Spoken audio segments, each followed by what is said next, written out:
It started like any other morning, except it wasn't.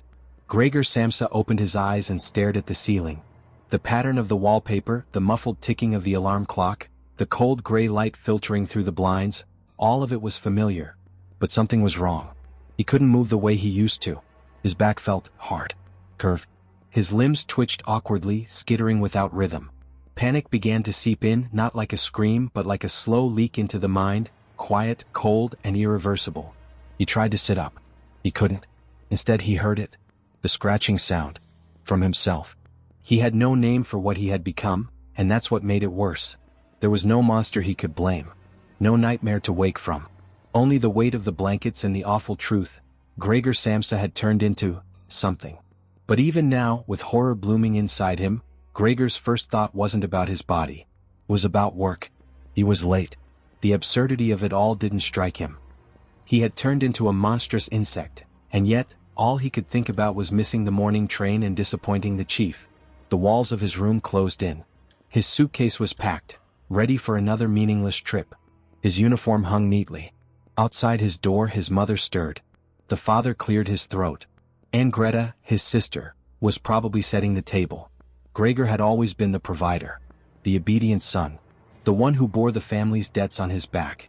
And now that back had turned into an armored shell, twitching under the sheets. The clock ticked louder. Knocking came, first gently. "Gregor? You're not well?" his mother called. More knocking, then pounding. The office manager arrived. Gregor's absence had alarmed the firm. They had come not to check if he was alive, but to make sure he wasn't lazy. Gregor tried to speak, but what came out was a screech. "Alien. Grotesque." The people outside his door recoiled. Their worry turned to disgust. And then, finally, the door opened. A hush fell. His family saw him. The manager turned pale. There was no scream. No questions. Only silence, heavy, sickening silence. Gregor Samsa, the man who had given everything, was now a crawling, twitching burden.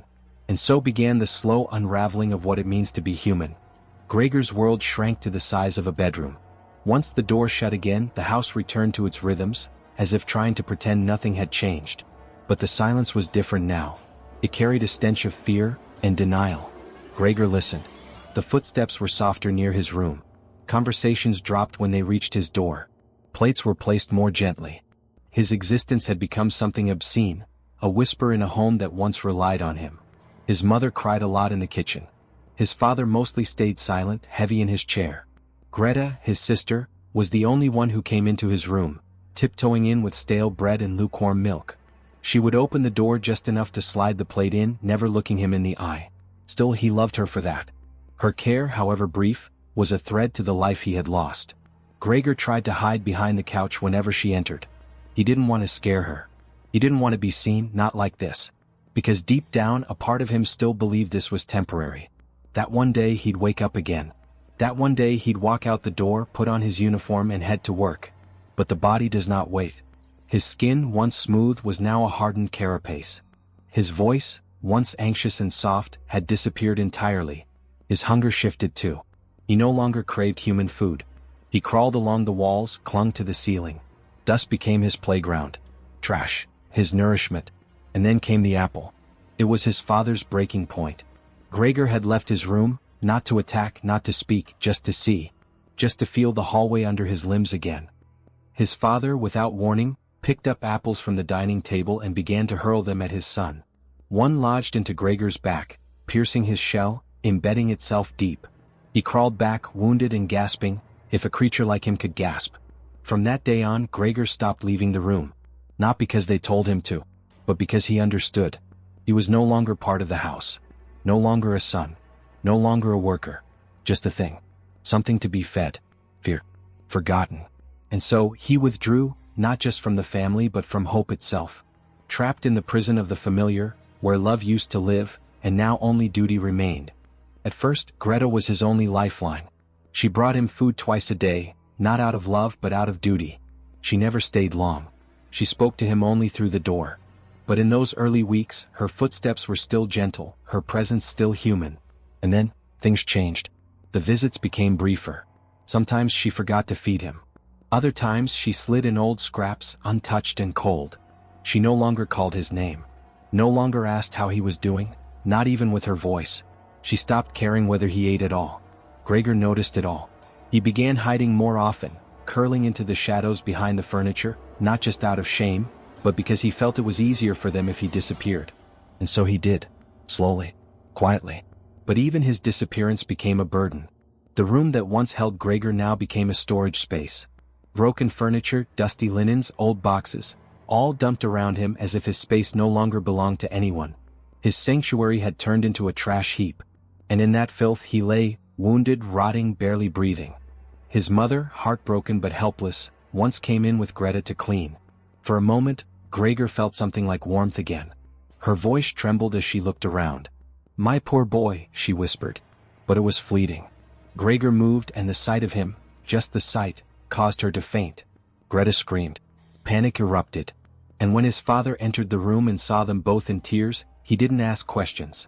He kicked Gregor. Again and again. That night the house was silent. Something unspoken passed between them all. Not pity. Not grief. Something colder. Something that said, "You are no longer one of us." Greta, once his sister, now referred to him as it. Not Gregor. Not brother. Just it. He watched from the corners as she avoided eye contact, rushed out faster each day, and began to speak of him with bitterness.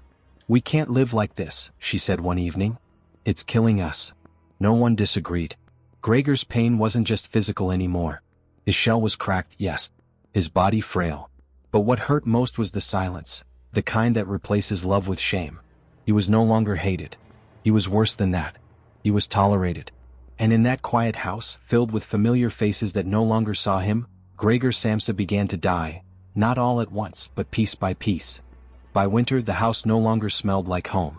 It smelled like old fabric, damp wood, and decay, the kind that seeps into walls when grief overstays its welcome. The family no longer spoke of Gregor.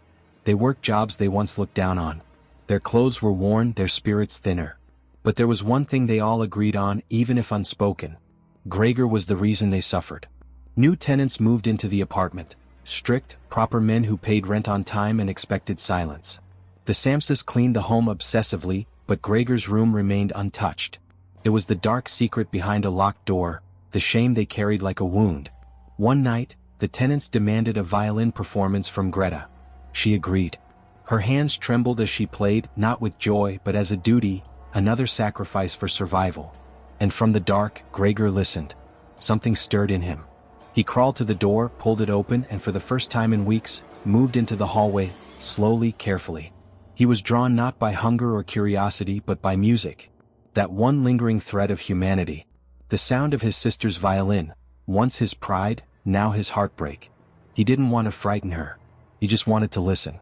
But the moment the tenants saw him, this twisted creature with hollow eyes and trembling limbs, they rose in outrage. They threatened to leave. To call the authorities. To report the house for filth, for horror, for fraud. Greta stood frozen. And then she spoke. "We must get rid of it," she said. "If it were really Gregor, he would have left us by now. He wouldn't torture us like this." Gregor didn't move. He didn't cry. He didn't fight. He simply turned around and returned to his room. That night he lay in the dark. No food. No sound. No hope. But there was no anger. Only acceptance. In the early hours of morning, with his last ounce of strength, Gregor whispered something only he could hear. A goodbye. Not to life but to love. To the idea that he was ever truly known. And then very quietly he stopped breathing. There was no ceremony.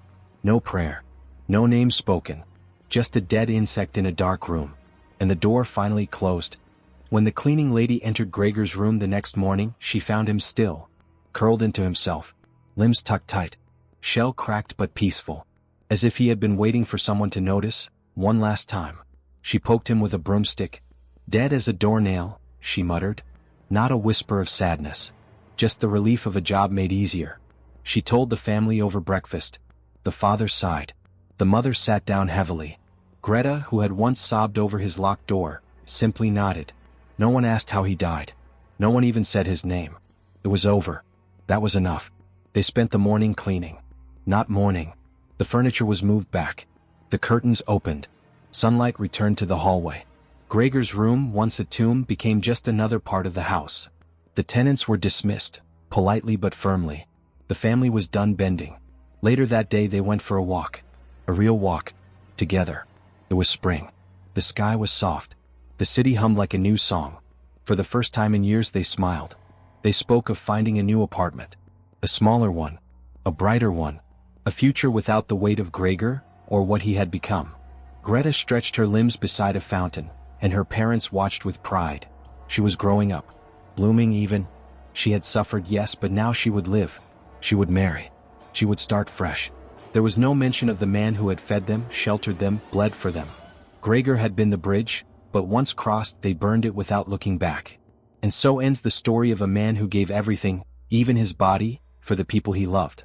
Who was turned into a monster not by magic, but by exhaustion, rejection, and neglect. Kafka never told us why Gregor transformed. Because the truth is, it doesn't matter. The real metamorphosis wasn't in his body, it was in their hearts. He became something unrecognizable. But so did they. And in the end it wasn't the insect that died. It was the son, the brother, the human, long before his last breath. Thank you for watching. If this story made you feel something, not just fear, but the sorrow of being unseen, share it. Let this tale live on, not as horror, but as a reflection. Leave a comment with the part that struck you most. And if you believe stories like this deserve to be remembered, subscribe, and help us bring forgotten legends back to life.